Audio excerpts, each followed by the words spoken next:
अस्सलाम वालेकुम my YouTube family. आज मैं फिर एक नई मोटिवेशन कहानी लेकर आई हूँ। बेटियों के लिए ही है ये भी। बेटियाँ शादी के बाद बहू बनकर ससुराल तो चली जाती हैं, परंतु वहाँ भी उन्हें अग्नि परीक्षा से गुजरना पड़ता है। उन्हें ना ससुराल वालों की उम्मीदों पर खरा उतरना होता है, बल्कि उनकी सभी आज्ञाओं का पालन, खुद को परिवार में पति के लायक होने का सबूत देना पड़ता है। कहते ताली कभी एक हाथ से नहीं बजती। क्या ये कहावत बहू एवं ससुराल वालों के लिए भी सही बैठती है? शायद हाँ, और भी यही है। हाँ, घर वालों की सुने तो सारी गलती, सारी कमी बहू की बताते हैं, और बहू की माने तो वे सारा कसूर, सारा इल्ज़ाम, सारा सब कुछ ससुराल वालों पर लगाती है। यदि दोनों ही सही हैं तो फिर गलत कौन है? यदि दोनों ही सही हैं तो फिर गलत कौन है? कारण क्या है? आखिर घर में बहू के आने के बाद झगड़े क्यों बढ़ जाते हैं? बहू के नखरे या घर वालों की मांगे क्यों बढ़ जाती हैं? बहू के लिए पूरा घर परिवार नया होता है, तो घर वालों के लिए एक सदस्य नया होता है। ऐसे में बहू के लिए एक मात्र हर सदस्य से लेकर हर रीति रिवाज सब कुछ अनजान व अपरिचित होता है। इसलिए स्वयं को नए घर में व्यवस्थित करना व उनके अनुसार स्वयं को ढालना सरल नहीं होता।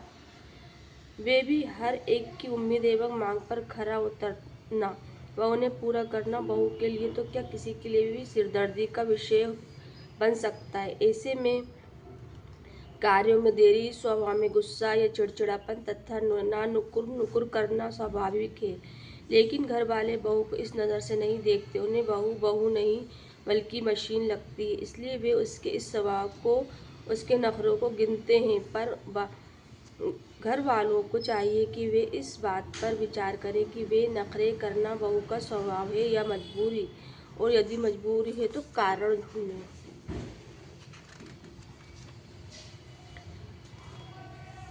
शादी होने की देर नहीं होती कि घर वालों की सारी उम्मीदें बहू पर ही टिक जाती। जैसे उससे पहले तो घर में न खाना बनता था, न सफाई होती थी, न कपड़े धुलते थे, यानी घर का सारा काम बहू पर ही डाल दिया जाता है। सारी उम्मीदें बहू को ही परखा जाता है। क्या विवाह के बाद बेटे का जीवन नहीं बदलता, उसकी जिम्मेदारियां नहीं बढ़ती, उसके व्यवहार एवं बर्ताव में परिवर्तन नहीं आता?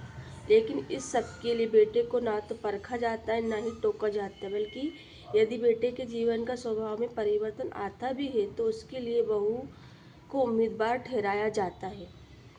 अधिकतर ससुराल वाले ये कहते फिरते हैं कि जब से इस घर में बहू आई है, इस घर की शांति उनका बेटा उनका नहीं रहा। यदि क्या इन सब की जिम्मेदारी अकेली बहू पर है? घर के खर्चे क्या सिर्फ बहू के कारण बढ़ते हैं? सबको ये शिकायत रहती है, बहू ये नहीं करती, वो नहीं करती, ऐसा नहीं करती, वैसा नहीं करती। कभी कोई अपने बेटे से शिकायत नहीं करता कि क्या नहीं करता, उसे क्या करना चाहिए और क्या नहीं। बेटे से कोई गलती हो जाए तो उसे माफ़ कर दिया जाता है, फिर नज़रअंदाज कर दिया जाता है। लेकिन बहू की गलतियों को बढ़ा चढ़ाकर गुनाह का रूप दे दिया जाता है। क्या बहू से गलती नहीं हो सकती? बेटे की थकान माँ को दिखती है, इसलिए उसकी कद्र करती है, वह उस पर तरस खाती है। क्या बहू काम नहीं करती, वे नहीं थकती? क्या वे किसी की बेटी या जिगर का टुकड़ा नहीं? बेटे ने काम किया ना किया कोई फ़र्क नहीं पड़ता, लेकिन बहू ने कोई काम नहीं किया या देर सवेर किया तो बवाल मच जाता है। बेटा ना सुने तो पलट कर जवाब दे दे तो कुछ नहीं। यही सब यदि बहू से हो जाए तो वे तेज व निर्लज हो जाती है। सारी उम्मीदें बहू से ही क्यों, अपने बेटे से क्यों नहीं हो करते? पुरुष बाप तो बन जाते हैं, लेकिन बच्चों के प्रति अपनी जिम्मेदारी उन्हें बोझ या सिरदर्द लगती हैं। यदि माँ बाप बच्चे के पर बराबर अधिकार है तो उनके बिगड़ने या संवारने का श्रेय सिर्फ दोनों को हो जाता है। लेकिन यदि बच्चा ठीक से खाना नहीं खाता, ठीक से नहीं पढ़ता या उचित व्यवहार नहीं करता या घर पर उसकी शिकायतें आती हैं, तो उसका दोषी ही भी बहू या माँ ही पर आता है। क्या पिता का कोई उत्तरदायित्व नहीं, कोई कर्तव्य नहीं? और तो और रिश्तेदार यदि ठीक से नहीं टिकते तो भाइयों में नहीं बनती रसोई या घर अलग हो जाते हैं, तो क्या इसमें सारा दोष बहुओं का ही होता है, बेटों का नहीं? सब रिश्ते बन रहे, सब एक साथ मिलजुल कर रहें, घर परिवार पति पत्नी सब में प्यार हो, इसके लिए सब लोगों को कोशिश करनी चाहिए। हर सदस्य को अपनी जिम्मेदारियां उठानी चाहिए। मात्र एक बहू कब तक करेगी, इसलिए घर वालों को चाहिए कि घर में बहू आ जाने के बाद सारी उम्मीदें बहू से ना रखें, अपने बेटे से भी रखें तथा हर बात के लिए बहू को जिम्मेदार ठहराने से पहले अपने बेटे की तरफ भी जरूर देख लें। एक नहीं दो घर की इज्जत होती है बहू।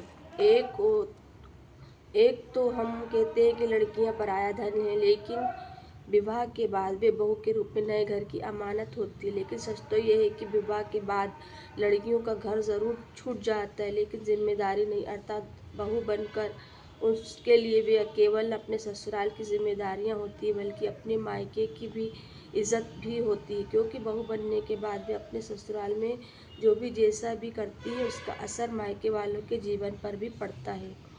बहू होना सरल नहीं, इन्हें अपने ससुराल के ताने भी सुनने पड़ते हैं तथा अपने मायके वालों की हिदायतों का भी पालन करना पड़ता है। सच तो ये है कि बहुएं करती भी हैं और सुनती भी हैं, और दोनों घर के ख्याल में परवाह में वे अपने निजी आनंद को भी भूल जाती हैं और कुछ दरकिनार कर देती हैं। तो ये सब कुछ बेटियों को ही क्यों सहना पड़ता है। हम सबको चाहिए कि सबका एक दूसरे का ख्याल रखे, बहू ससुराल वालों का ख्याल रखे, ससुराल वाले बहू का ख्याल रखे, और सब एक जैसे जीवन जिए और सब एक दूसरे का ख्याल करें, और यही बेटियों का अंजाम है और यही होता है। अल्लाह हाफिज़।